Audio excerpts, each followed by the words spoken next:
Hello everyone! The members of our group will tell bedtime stories, give people who have trouble falling asleep or have insomnia, so that they can relax, in which we will tell 3 stories. The first story is Cat's Day Out. It is a short story for everyone.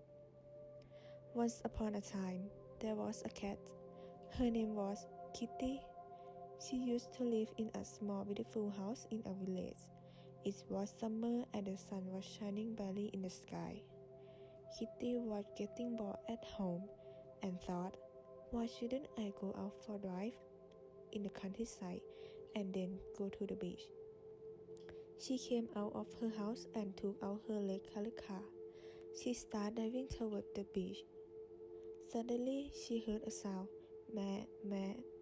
She looked around and saw there was a sheep standing by the road. The sheep asked her, "Hi, can you drop me to the market, please? I need to buy some vegetables and I have missed my bus."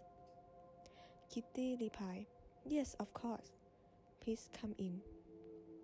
Both the cat and the sheep started driving toward the market. They reached the market and Kitty dropped the sheep off. Kitty thought, I must rush now, otherwise I will be late for the beach. She started driving again. But suddenly, a big bear came and stopped in the front of her car. The bear said, "Where are you going, silly cat?" Kitty was scared and replied, "I am going to the beach." The bear said, "Can you take me along with you?" Kitty thought, if I say no to him, then he might harm me, so she said, "Yes sir, please come in." Now, both the cat and the bear started toward the beach. They were about to reach the beach, but suddenly the car stopped in the middle of the road. The bear asked the cat, "What's happened? Why the car has stopped?" Kitty replied, "Please wait sir, let me check." Kitty checked the car.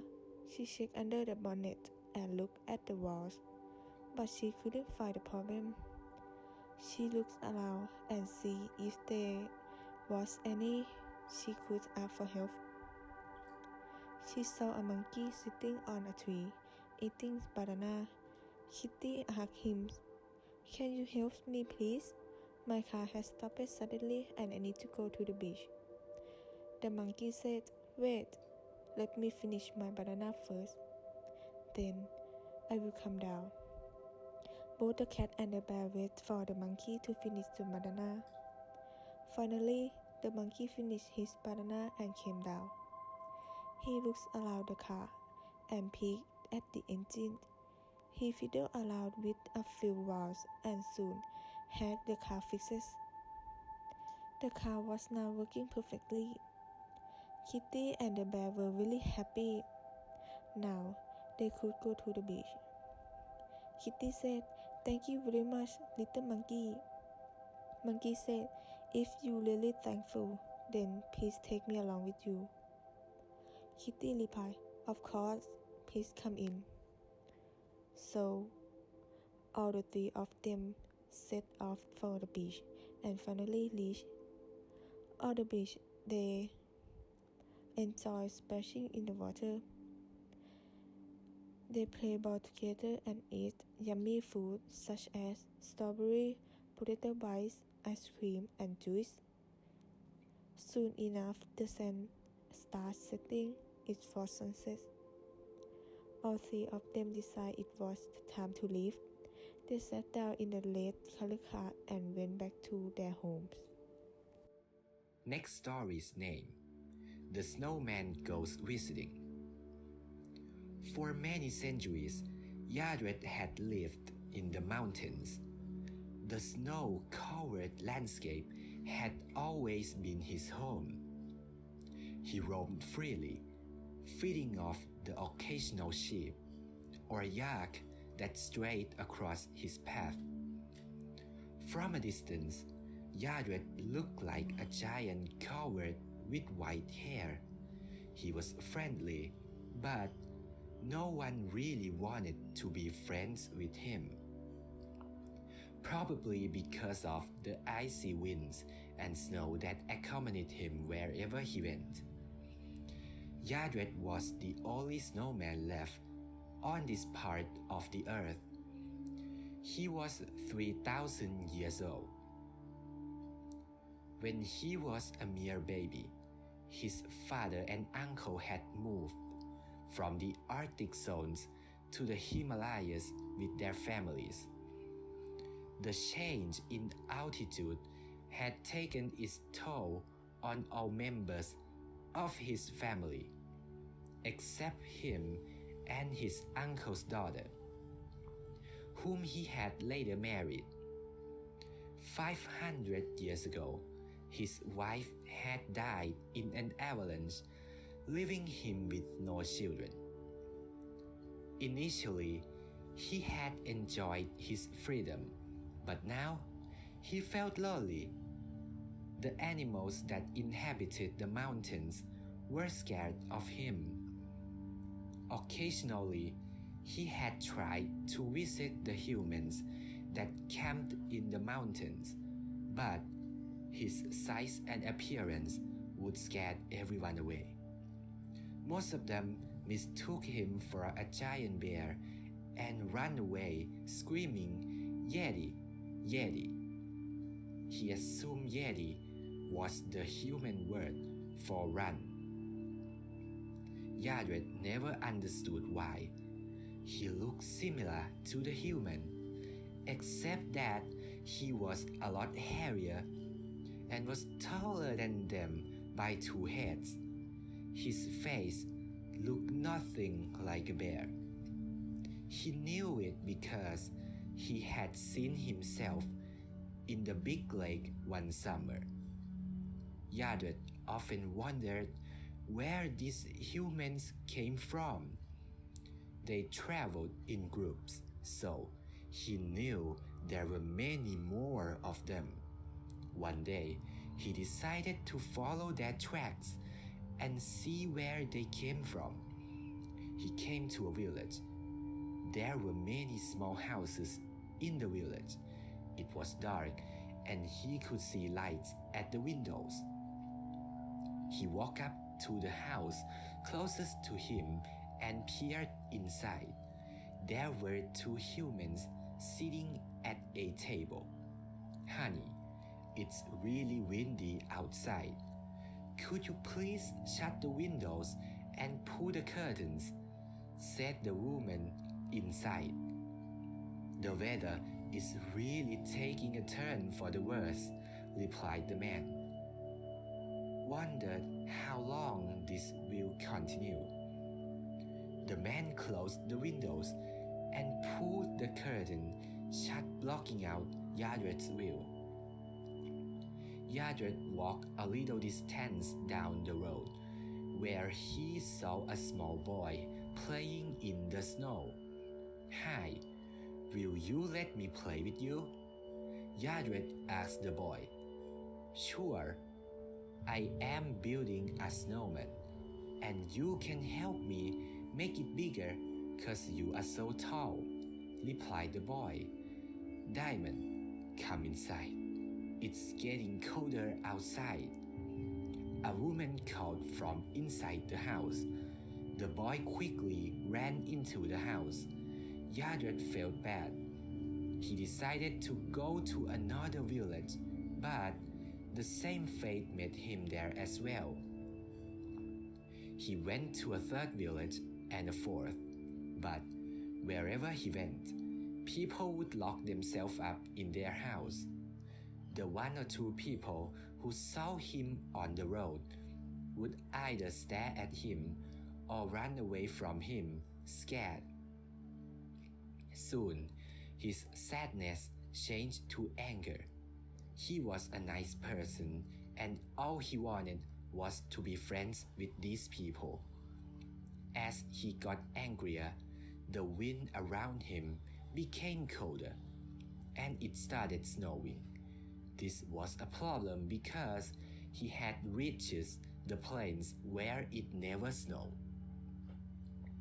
Depressed, he sat down on the banks of a wide river.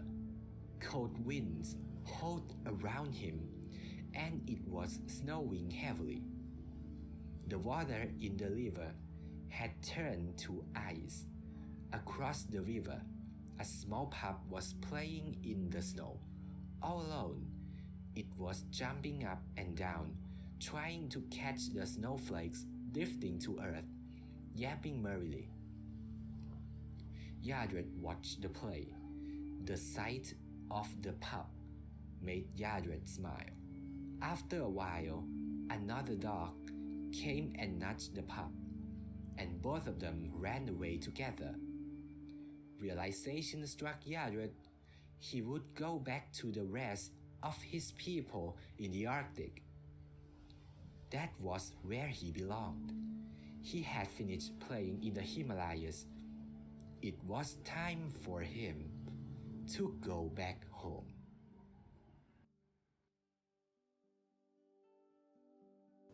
Lastly is the story of the little boy and girl in the clouds, the tale of El Capitan.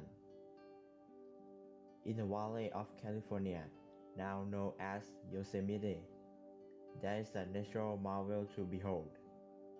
Today we call it El Capitan. But those who lived there many years ago, the people of the Miwok tribe, had another name for it, and a story that they went with it.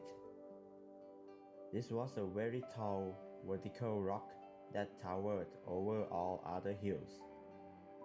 Eons ago, the mountains and hills were formed when the earth was young. But these tall, vertical rocks, as told by the Miwok people, magically appear overnight.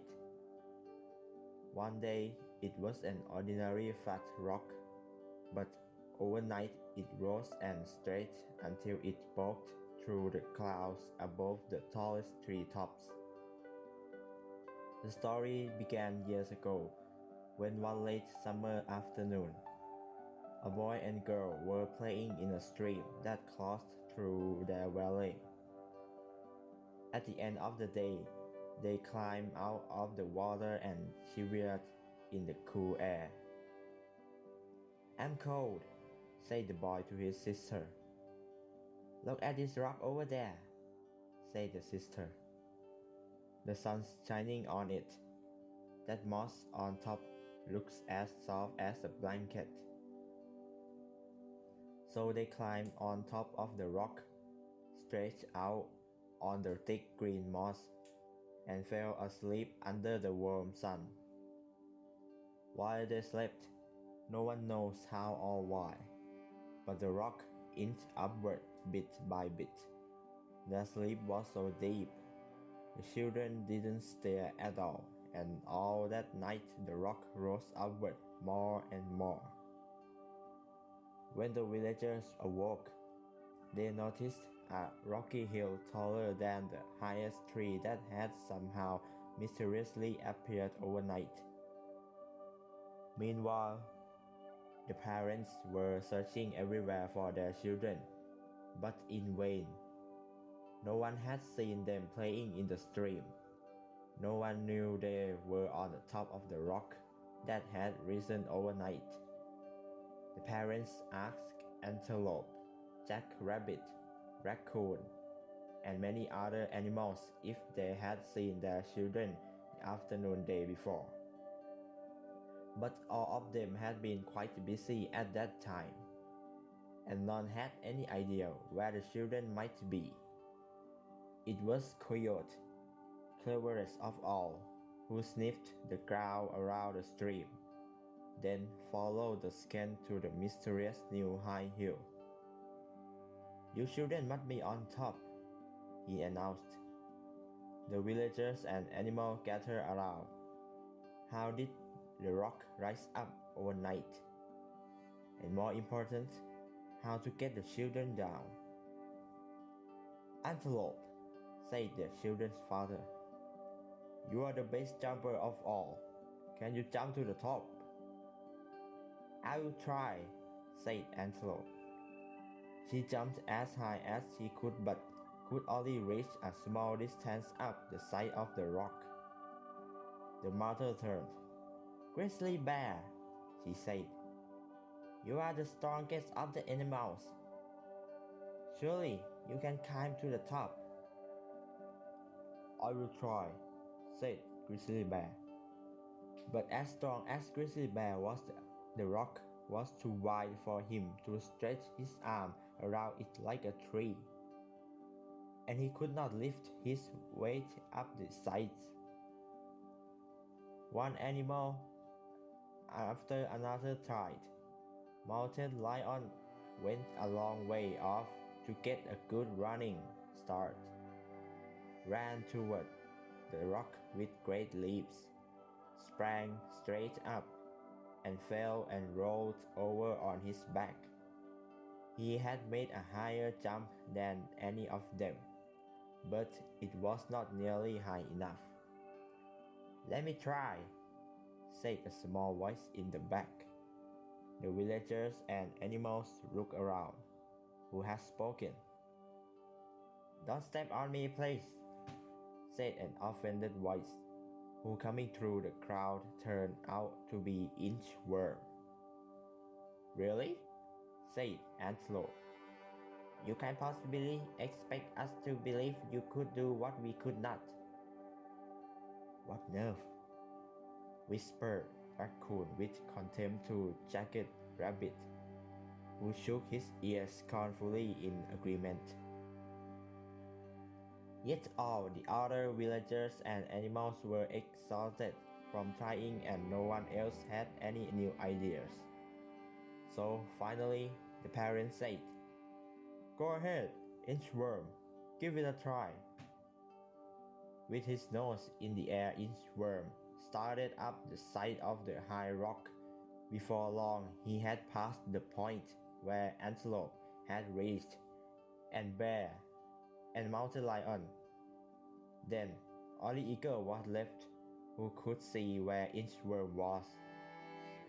For one whole day, Inchworm climbed the rock, and at last he reached the top. The children were as deep asleep as they had been the moment they had fallen to the magic of the mossy rock. But Inchworm crawled across their arms and face till they awoke. "Where are we?" they said sleepily. Looking around with alarm, they saw clouds below them and birds surrounding them on all sides. Inchworm assured the children that they would be fine. He urged them to follow him down a path through the ridge in the rock where their feet could grab hold. Soon the girl and boy stepped safely down and at last reached to the ground. And so with great joy the children and their parents were reunited. Ever since that day, the Miwok people named the magic rock Tutokwaula after the Inchworm, in honor of the smallest of creatures who had managed the greatest of deeds.